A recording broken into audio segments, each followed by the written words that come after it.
Halo Romojo, Ibu Bapak semuanya. Salam damai di dalam kasih Tuhan. Perkenalkan, nama saya Alvindes Kapitsa. Di kesempatan kali ini saya akan membawakan sebuah renungan dari seorang tokoh yang bernama Barnabas. Saya akan mulai di slide yang pertama.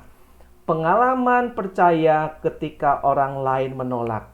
Kita buka bersama Kisah Rasul bab 9 ayat 26 sampai dengan 30. Setibanya di Yerusalem, Saulus mencoba menggabungkan diri kepada murid-murid, tetapi semuanya takut kepadanya karena mereka tidak dapat percaya bahwa ia juga seorang murid.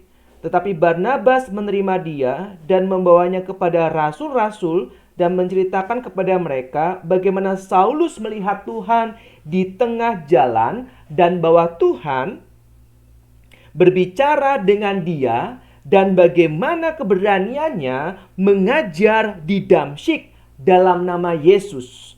Dan Saulus tetap bersama-sama dengan mereka di Yerusalem dan dengan keberanian mengajar dalam nama Tuhan.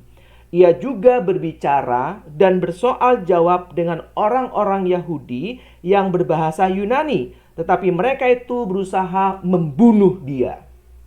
Akan tetapi, setelah hal itu diketahui oleh saudara-saudara anggota jemaat, mereka membawa dia ke Kaisarea dan dari situ membantu dia ke Tarsus. Demikianlah sabda Tuhan, syukur kepada Allah. Romojo dan ibu bapak sekalian, barusan kita dengarkan firman Tuhan bagaimana Barnabas percaya akan pertobatan Saulus. Sedangkan para murid yang lainnya banyak yang tidak percaya. Jadi pengalaman percaya bagi Barnabas terhadap pertobatan Saulus itu menjadi sangat penting. Dan kita tahu bahwa di ayat 29, Saulus pun diancam akan dibunuh. Akhirnya di ayat ke-30 dikatakan bahwa ia akan dipulangkan ke Tarsus, daerah asalnya. Tarsus menjadi catatan penting karena nanti sebelum Barnabas ke Antiokhia, Barnabas mampir dulu ke Tarsus dan mengajak Saulus untuk ikut bersamanya berkarya di Antiokhia. Lalu yang berikutnya, siapa sih Barnabas itu? Kisah Para Rasul bab 4 ayat 36 dan 37 menjelaskan dengan sangat baik siapa Barnabas itu. Demikian pula dengan Yusuf yang oleh rasul-rasul disebut Barnabas. Artinya anak penghiburan, seorang Lewi dari Siprus. Ia menjual ladang miliknya lalu membawa uangnya itu dan meletakkannya di depan kaki rasul-rasul. Jadi seperti yang barusan kita dengarkan, bahwa nama asli Barnabas itu ternyata Yusuf, ya. Diberikan nama Barnabas yang berarti anak penghiburan, seorang Lewi dari Siprus. Lalu dikatakan bahwa ia menjual ladangnya. Hasilnya berupa uang diletakkan di depan kaki para rasul. Luar biasa kemurahan hati Barnabas. Tidak memikirkan dirinya sendiri, tetapi yang dipikirkan adalah kepentingan bersama.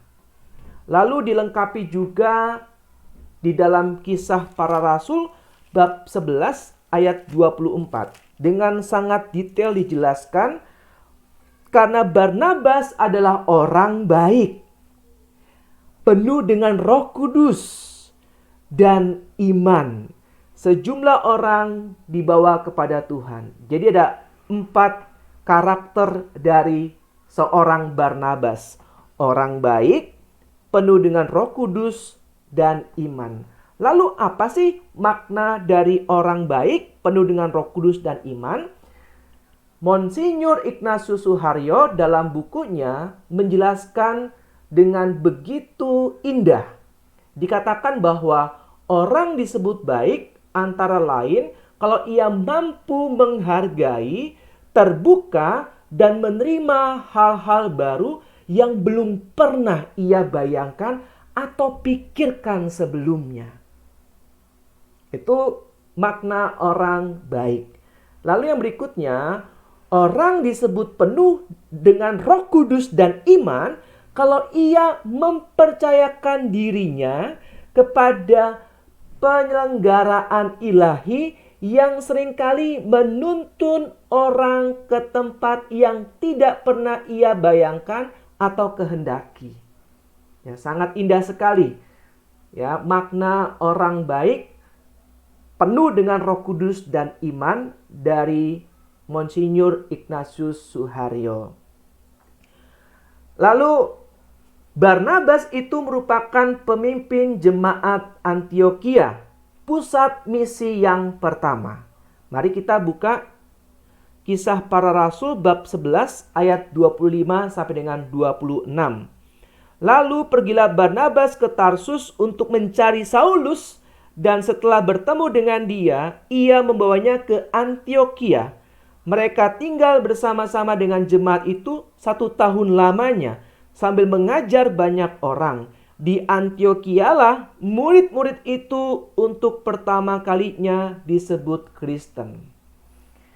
Kita lihat bahwa Barnabas tidak hanya percaya kepada pertobatan Saulus, ya. Itu menjadi hal yang sangat penting. Setelah dia percaya, ia langsung mengajak Saulus, ya, pergi bersamanya melayani di Antiokhia. Sehingga yang dapat kita pelajari dari seorang Barnabas ada 2 hal. Yang pertama adalah kemurahan hatinya, bagaimana ia menjual ladangnya, lalu hasilnya diberikan untuk kepentingan bersama. Dan yang kedua, bagaimana kebesaran jiwanya pada saat banyak murid-murid yang lain menolak Saulus, tetapi hanya Barnabas yang menerima Saulus. Terima kasih Romo Jo dan Ibu Bapak sekalian. Tuhan Yesus memberkati kita semua.